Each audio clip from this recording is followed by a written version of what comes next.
Tamam, bir daha konuya konuşalım.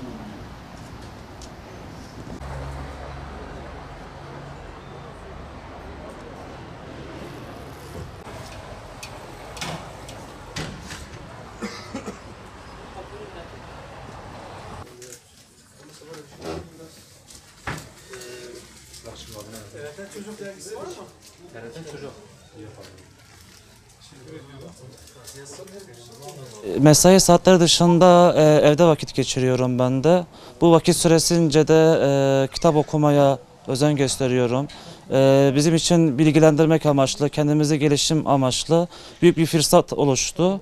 Bu yüzden çeşitli kitaplar araştırarak kendimi geliştirme adına kitap okumaya her akşam özellikle devam ediyorum. Roman tarzı kitaplar seviyorum. Biraz da siyasi tarzı araştırma kitapları okuyorum.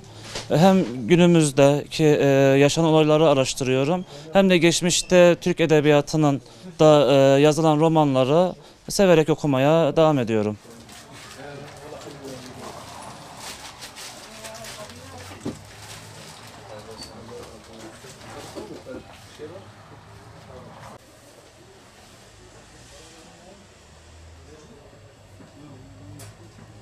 Şimdi devletin evde kal çağrısıyla birlikte gerçekten insanların evde kalmasıyla birlikte bu sefer ne gibi etkinlikler yapabiliriz endişesi içerisinde oldular.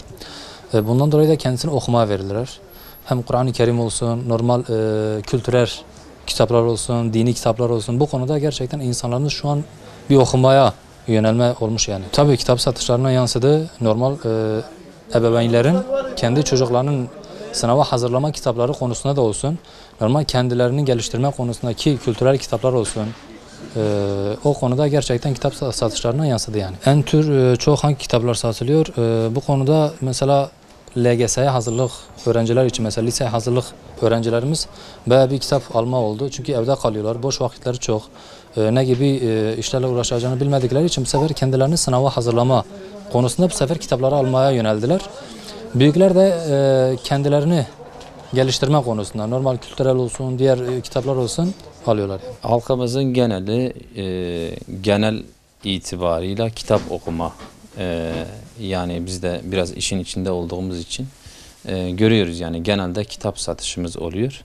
Ve genelde kitap okuyarak değerlendirdiklerini düşünüyoruz yani. Satışlarımızda biraz düşme oldu.